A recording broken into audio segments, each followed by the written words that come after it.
ngihlale la. Uyabona ke mina ave ngizithanda. Ave ngizithanda guys. Uyabona makuthiwa ngiyaphuma nje, makuthiwa ngithole kahle, ngifice kahle, ngiready for ukuthi ngishaye indawo, ngiyaphuma ngithi 1 ngithi 2, ngijika kuleli khona ngingena kulowa mnyango ngiphuma lapha ya. Ama-2K awaboni lutho la kumina. Ama-2K awaboni la lutho la kumina. Bengisoloke ngizibuza ke ukuthi yini le eyenza ukuthi abafana abancane bathande kangaka ukungishela. Sengiyabona ukuthi hayi man, ngiyazilungisa lezi qhomo zami. Ngiyazilungisa shem. Uyabona mawuzibuka kahle, ngeke ucabange ukuthi ezama late 70s. Bontanga, late 70s, 78, 79. Ake nithi hala. Bese kuthi ama early 80s naba mid 80s. Athi mncwa sisizandile. Lalelani. Yabona labo sisi abakuma 40s bayenzile indaba. Early 40s, mid 40s bayenzile indaba. Mina ngifuna ukungasho, sengikhathele mina ukushelwa abafana abancane until uAnonymous azangifonele ngithola ukunderstand ukuthi kungani abafana abancane besishela. Sibahle noko. Hayi angifuna ukungasho sibahle. Ayikho muhle. Sibahle. Kodwa lalela ke ngiza nendaba. Kubila ngaphandle. Futhi nje ngifuna bona abafana abancane bathi khamduze la. Ngoba yazini impi esibhekene nayo ayikho semantombazaneni kuphela kodwa nasebafaneni abancane. Kuyabhubha. Liyabhubha. Hello, sanibona ngidumelang igama uZandi isibongo umfeka umalwandle lo lwandle kalola lwezibhekane zona sihambela lekude phezulu.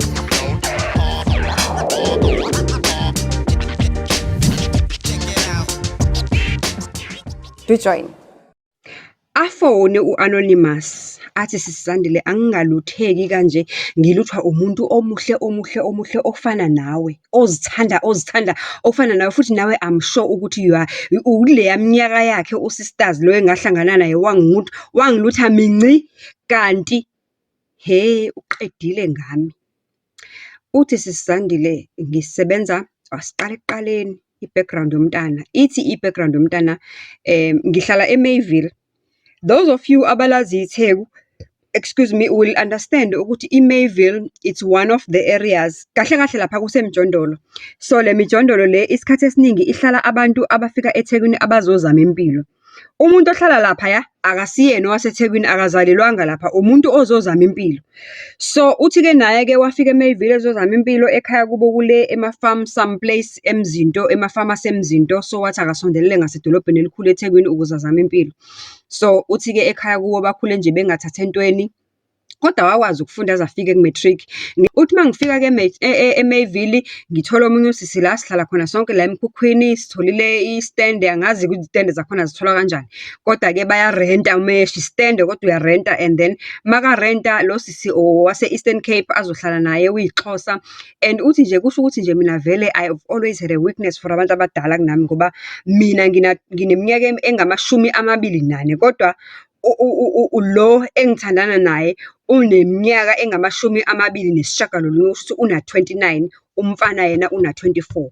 Kodwa uthi bazwane ba close ngalendlela to a point ukuthi njengamanje banomntwana ona 1 year bahlala ndawonye. Okay, past tense, bebehlala ndawonye, bese behlala ndawonye before kwehla isehlo lesi engizokubalisela ngaso. Before ngikubalisela ngesehlo somfana, ngicela ukuthi ucofe lapha uthi subscribe, futhi ngicela ungalenzi iphutha lokuthi uma uzobuka ama video wami ubusuya download. Don't download my videos, watch them and watch them with all the adverts, ngoba lawo ma adverts iwona lawa angisizayo ukuthi ngikwazi ukuthi ngithenga idatha phela nami Nkosi yami, ngenze isikhathi, ngikwazi ukukhuluma nabantu, ngikwazi ukuthatha labantu engikhuluma nabo abalele inkinga ezingafani ezihlukene ezinzima, ngibasa kwi counseling. On top of that ngenza umehluko, ngoba inhloso enkulu ye Meaningful Conversations with uZandile ukuthi senze umehluko. So don't forget to like, comment, subscribe, share far and wide ukuze ivangeli lihambe. Sisempini la liyabhubha, mangabe ungakoboni ukuthi liyabhubha ngazi ukuthi uzobona nini. Athi umfana-ke sisizandile, yo inamba yakho ngiyifune ngaze ngayithola, ngithe ngeke ngize ngikubhalele ngoba uma ngikubhalela isitori sami might be very very long, so kungcono ngikufonele. Ngithi hayi qhubeka mfana ngilalele.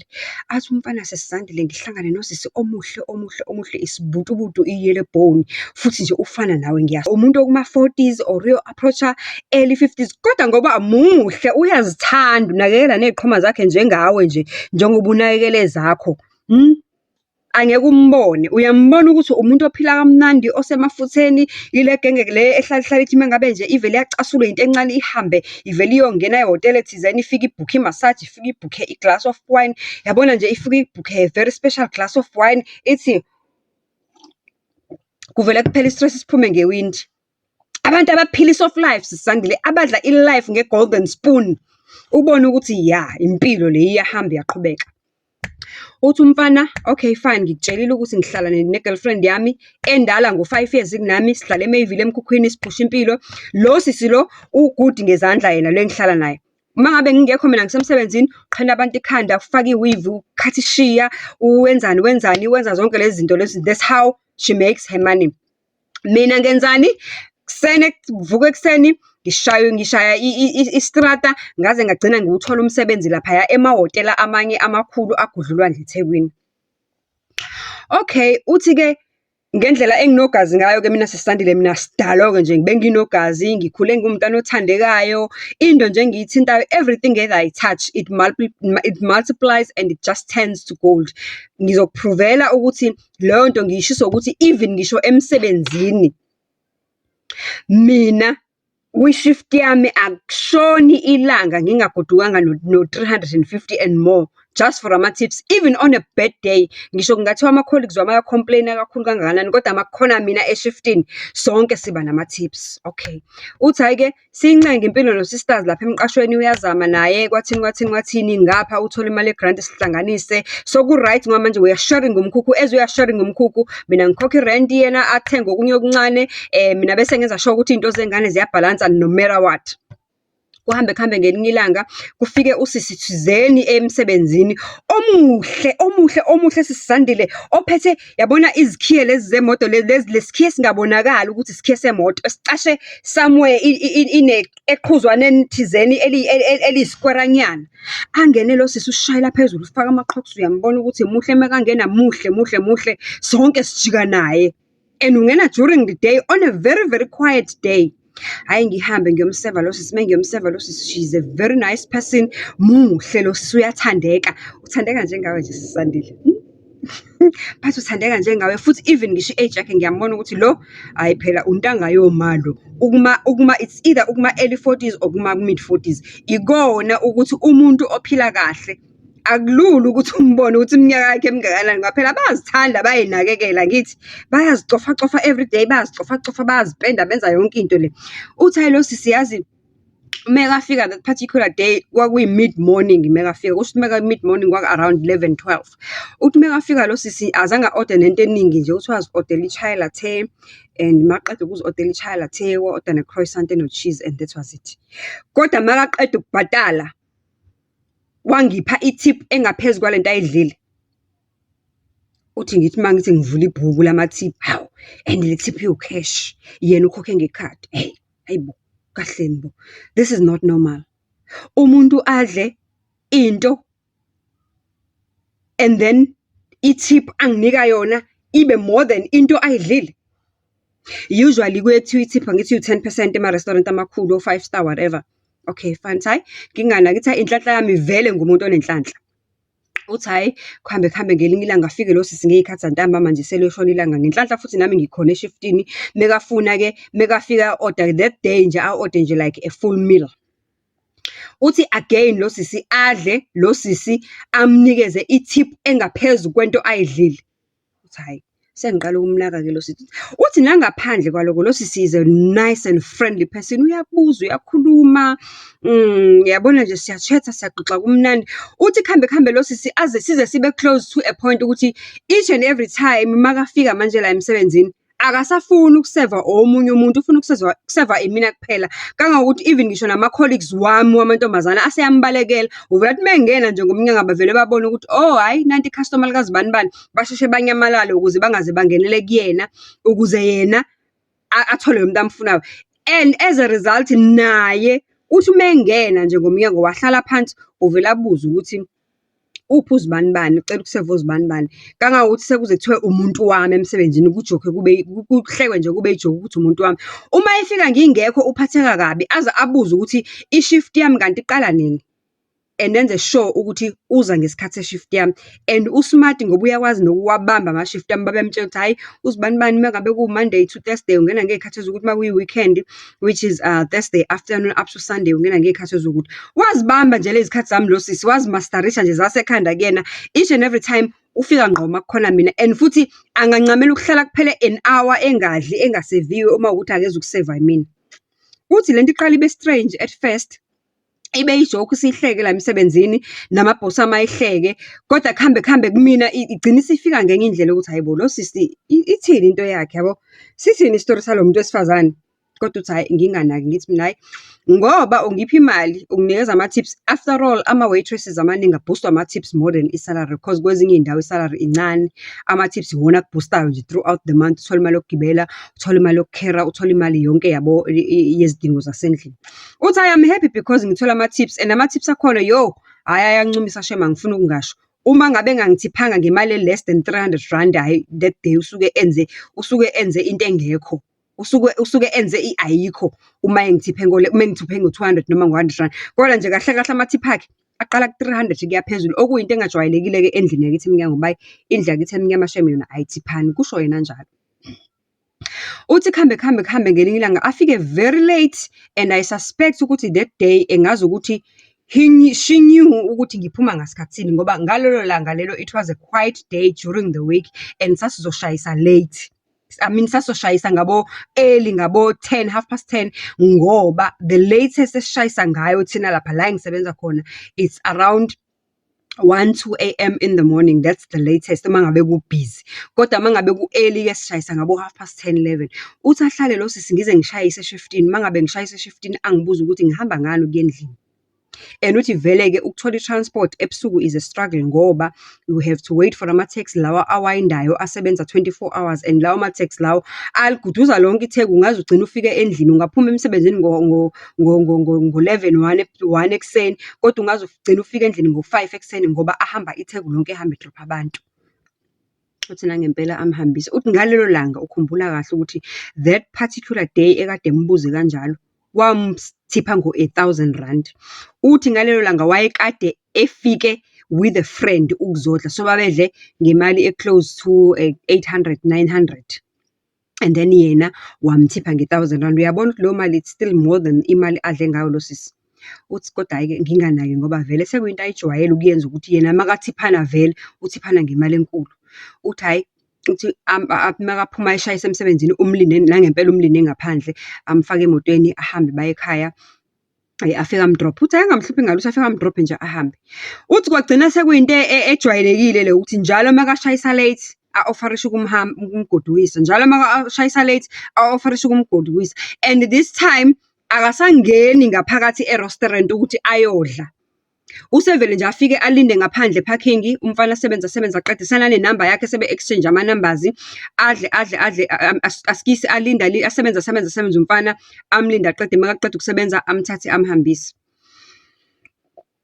Uthi kwenzeke kuphele about 3-4 times eloku emhambisa. Uthi even ngisho engadlanga-ke manje emhambisa nje ekhaya, njalo umupha imali, ngelinye ilanga 1,000 rand, ngelinye ilanga 3,000 rand, ngelinye ilanga 2,000 rand. Uthi awu, excuse me, kodwa ngingayinaki-ke mina, futhi ngingayithatheli ekhanda, ngoba phela ekugcineni kosuku njengoba ngivuka zonke izinsuku nasekhaya le komzinto emafamu, ngasukela kona ukuthi ngizokwenza imali eThekwini. So uma kunomuntu ozongipha imali yakhe for free without me doing anything, I won't complain. Uthi langa limbe nje, one silly day, athi namhlanje ngicela ukungagodukisi. Uthi awu, ungangigodukisi uthi yes namhlanje ngicela ungagodukisi ngicela ukuyolala nawe ngicela ukuyospenda uthi athi ngicela ukuyospenda a night nawe uyabona it sounds fancy ngicela ukuyospenda a night nawe uthi kwavele kwanzima kwangesinda ukuthi ngizonqaba ngithini kade ngidla imali yalo muntu nalo muntu kade enginikeza o-lift futhi nangaphandle kwaloko nami senginenhlansi nje yento ethi yokuchazeka yilo muntu wesifazane angeke ngithi uthando kodwa nje somehow ngi-charmed by i-demure you know about i-calmness yalo muntu wesifazane about ukuba exquisite kwalo muntu wesifazane ngichazekile nje about i-soft about uthi yonke into yakhe iyangichaza mos even ngisho imoto yakhe iyangichaza inuka kamnandi yinhle naye uyangichaza ufresh muhle kodwa ngiyambona ukuthi umuntu okhulile yonke into ngalo muntu wesifazane iyangichaza so kwavele kwanzima nje kumina that uthi angizange nginqabe ngisho ukunqaba ngavele ngathi okay sengolithesa ligcwele kumawengane ukuthi ngizothi ngilalephi besabanga leyo ukuthi ngiphuma ngo10:30 but ngo12 sengisendlini ngihamba ngani ngoba phela uyayazi impilo yalapha ya ukuthi kuphilwa kanjani nokuthi kugitshelwa kanjani nokuthi khanjwa kanjani fika kanjani endlini abantu abafika late even though she was not that much complaining ngoba phela bengifika early endlini and naye mangifika early ngiyamsiza ngengane yabo kuba mnandi ukuthi sisheshe silale sonke ndawonye okay fine uthi hayi ngivume sihambe ke uthi avele abhukhe ihhotela futhi uthi ubhukhe ihhotela ngazi ukuthi into ekade vele ayiplanile sivele nje sijikele eduzane sithi 1-2 sivele siphelele eGarden Court uthi ngithi cha lo sisunemali Garden Court phela kuyabiza and ukhokha per person and akangazi asijoli there's nothing going on between the two of us uthi one night sifike silale nje kodwa before silale si-order a glass of wine simane sihleli la siya enjoya we are drinking a nice glass of wine ngiyamtshela ngomsebenzi wami ngiyamtshela ngekhaya uyabuza unembuzo uhlala kephi lapha eMayville uhlala nobani uthi uyabuza nje kahle kahle we are getting to know each other up until order something special from the light snacks from the menu kube room service futhi nakhona ifike room service deliver ukudla lokho sidla ama light snacks and another bottle of wine uthi akusemnandi asihleki siyagogetheka ngazi ukuthi nje untanga yami le ngikhuluma naye uthi hayi that night nothing happened sazilalela nje kwaze kwasa uthi eqise lolo viki the following week aphinde abe ne same request ukuthi asiyolala ndawonye uthi hayike this time around kuvele kucace ukuthi hayike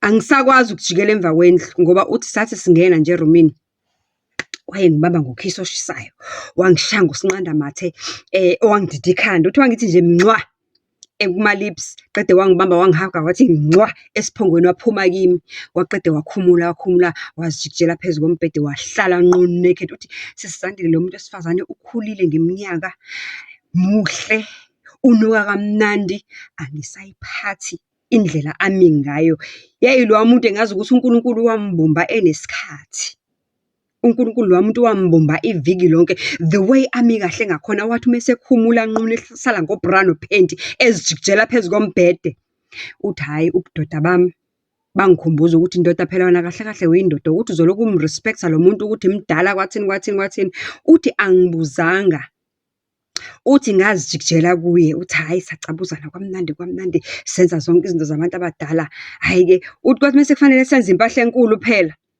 wavele wathi nje mina I don't do sex kukhanya i-light uthi hayi bayicisha i-light kodwa mabaqeda ukucisha i-light kububu yena futhi wavuka kuqala wangena eshaweni wageza uthi hayi sengiyamlandela ke phela manje uthi uyamazi umuntu wesilisa imizwa yakhe mase iphakeme ukuthi ingqondo ayisebenzi kuvele kukhulume lokuphela kube yena lo ucontrol yona uthi hayi ngithithi zasisandile ngigijima emva kwalo muntu esifazane ngigijima ngiyeshaweni manje ngiyogeza naye ngigijima ngiyambhucunga umhlane ngiyamkhuhla umhlane ngiyamhaga ngiyamcabuza yimi sengimqukula ngimbuyisela empedeni nama light ase off uthi hayi safike sayenza ke impahla enkulu kwabamnandi uthi kwakungathi ngisezulwini elincane kwakungathi ngiyaqala ngqa ukulala umuntu esifazane empilweni yami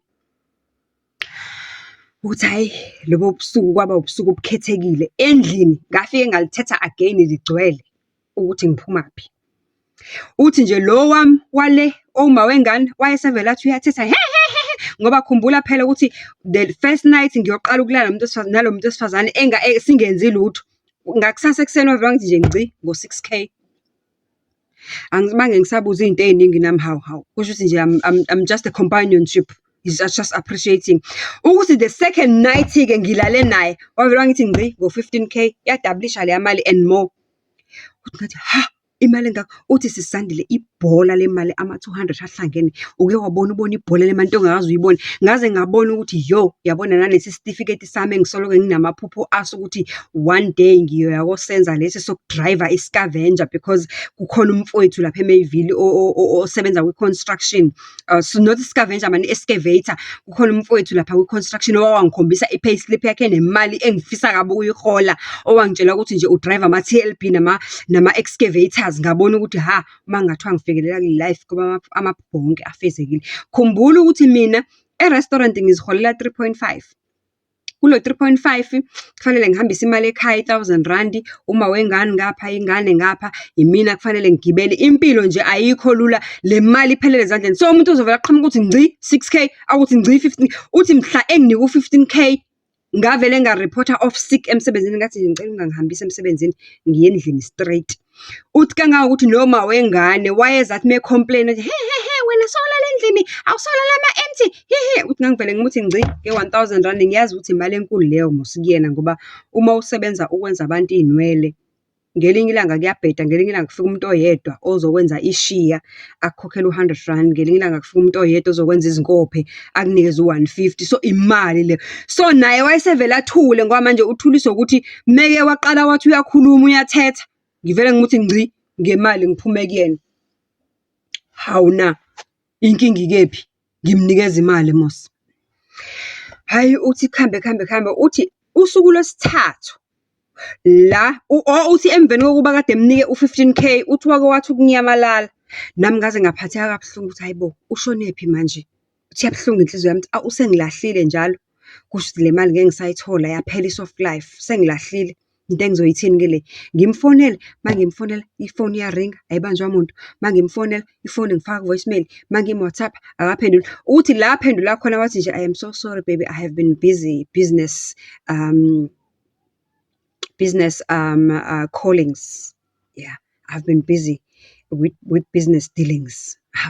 It's okay, but I'll see you in the next 2 days because I'll be free. I've been on a business trip for the past week. Uthi hayi inyoni yami yamasi ayibalekile isasekhona.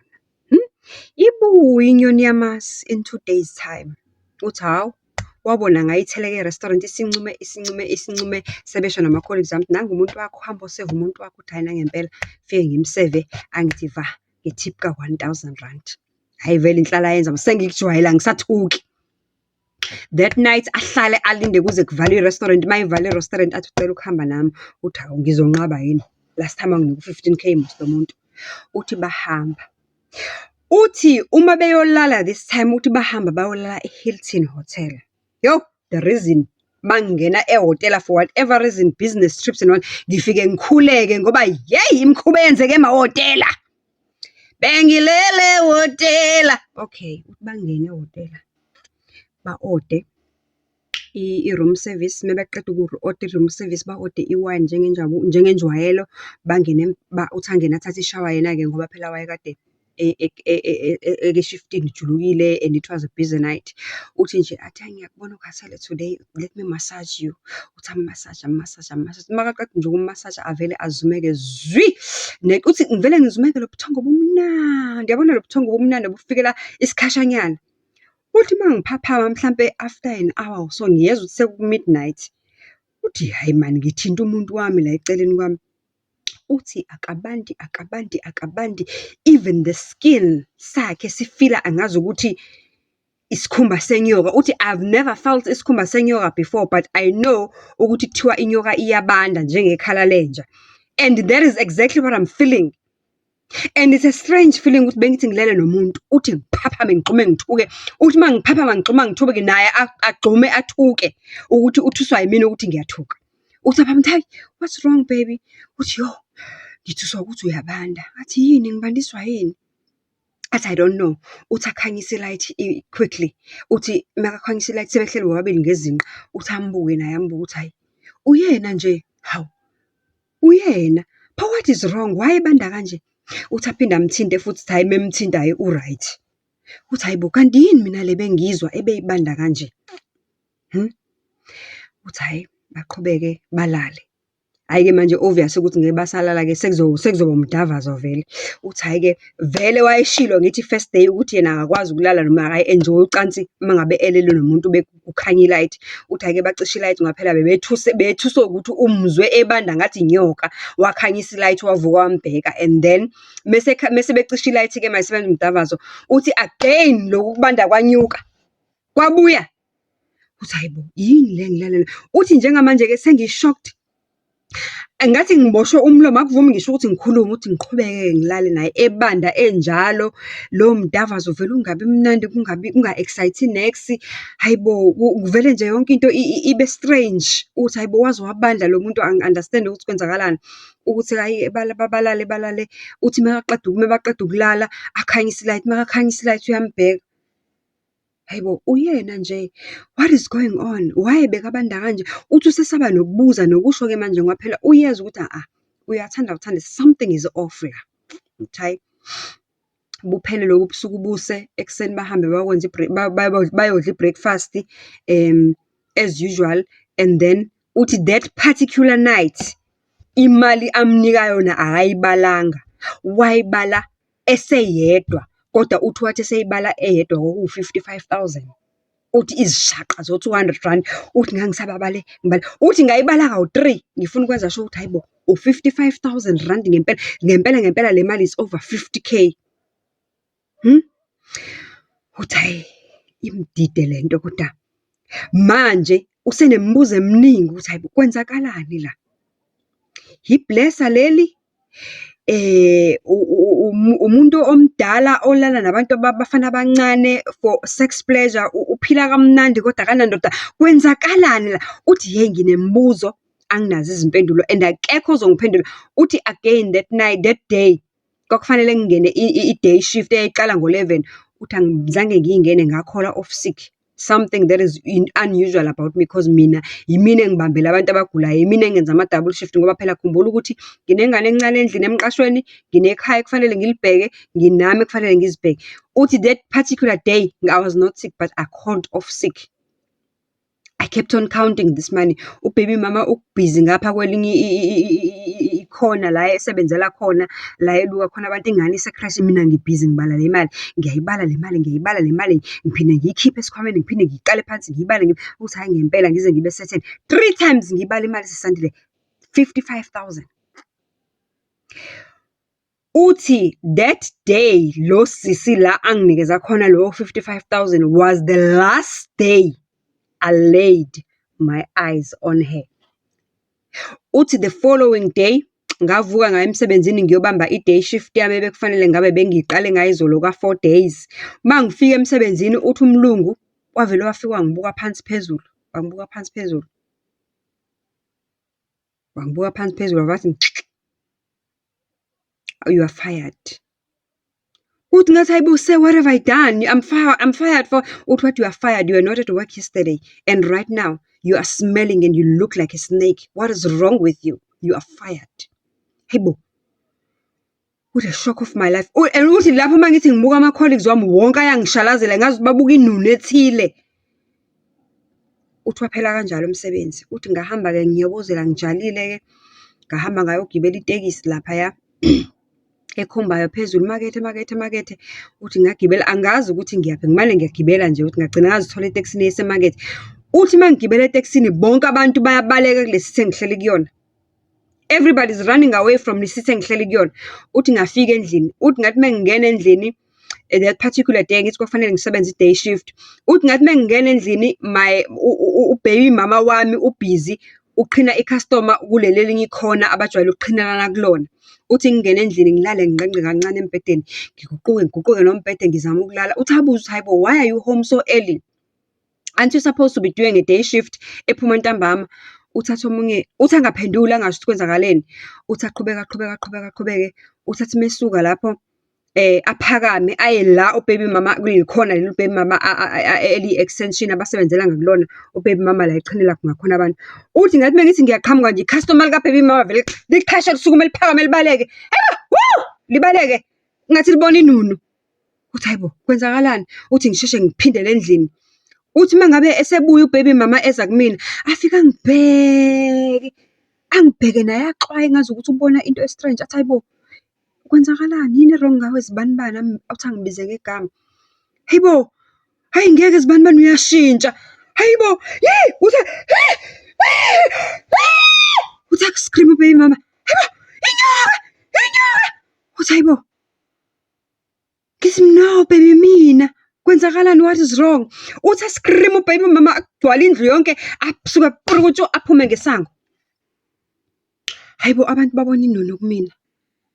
Uthi aphume ngesango ubaby mama kangangokuthi waze wahamba wayolanda ingane e-crash umile kodwa ngaphandle komnyango akacabanga ukungena la engikhona. Uthi hayi ngidecide ukuthi hayi angazi ukuthi kwenzakalani emsebenzini ekuseni ngifike ngaxosha umlungu ukuthi ngiyanuka ngifana nenyoka. Ama-colleagues wami angibuke strange ngajikela la kusebenza ngakhona ubaby mama wafike i-customer lika-baby mama labona isilwane labaleka. Ubaby mama naye sekabona isilwane kumina manje umile ngaphandle nengane liyashona ilanga kufanele bangene endlini bazongena kephi. Uthi ithe ingane maye ngibona ayiscreamanga ingane ibona isilwane. Ayisho ukuthi ibona lithi yanamathela kunini ingane yathula tu. Hayibo uthi ayi ngavele ngadecide lapho ukuthi mathi mangibuka isikhathi kusawu-5:30 to 6 ngathi hayi ngizowathola amateksi aya eMzinto ngalesi sikhathi. Uthi ngivele ngiqoqe ibheganyana e-fasting-nyana ngithi hayi ngisaya ekhaya eMzinto. Uthi mangisetekisini akekho umuntu ofuna ukuhlala eduze kwami, bonke abantu bayabaleka. Bonke abantu bayabaleka no-driver uhlahla amehlo ukuthi kwenzakalani. Uthi u-driver avele adonse isibhamu. Uthi u-driver wacishe wangidubula. Uthi angazi ukuthi yini eyangisindisa kodwa ngagcina ngiphoqeleke ukuthi yonke le sithi mina engihleli kuyona ngiyikhokhele yonke. Well anyway nginezizumbula ngithi ngayikhokhela yonke leyo sithi. Uma ngifika ekhaya bangiboni ukuthi ngubani. Bayasaba bascreama babona isilwane. Ngenhlanhla nginomkhukhu wami ongaphandle ekhaya. Uthi sesisandile till this day ubaby mama wangilahla ngaphelelwa umsebenzi. Abantu bayangisaba wherever I go, nginesichitho ngiyanuka, akekho umuntu ongithandayo, akekho umuntu ongifunayo. Angazi ama-CV sengiwafake kangakhi ema-restaurants, ayikho into engilungelayo. Le ndaba-ke ikhona naku-Facebook, ubhuti uyifakile kwi-timeline yakhe on Facebook. Uthi nje okukhulu kunako konke ucela usizo omuntu ongamsiza ukuthi into enje ikhishwa kanjani kuyena ngoba ngisho elele manje uthi this thing has grown to an extent ukuthi im-isolate uma ahamba yedwana kangangokuthi ngisho elele manje ebusuku uzwa or ubona uthi akazi noma into ayibonayo or uyayizwa isuke ikhona ngempela. Uthi uvela abone nje enkulu inhlwathi eduze kwakhe. Le nhlwathi ayimenzi lutho but iyasabisa kodwa nje izilalele nje eduze kwakhe. Uthi soloko lo mama amgcina that day emnika u-55,000 uyamfonela ifoni yakhe nje soloko imjikijela ezihlahleni. Akaze aphinde amfonele, akaze baphinde babonane kodwa nje uthi ever since that day i-life yakhe is miserable. Udinga usizo. Enze njani? Ubani ongamsiza? Obvious lo muntu akanamali. Waxoshwa emsebenzini. Lo 55,000 ayewunikiwe wawuspenda ethenga ama-takeaways ekhaya kuba bafuna ukumphakela. Akekho umuntu ofuna ukusondela eduze kwakhe. Wawuspenda wawunikeza no-baby mama ukuthi akanakekele ingane. Akasenamali manje. Uthi lento yenzeke about a year ago. Enze njani?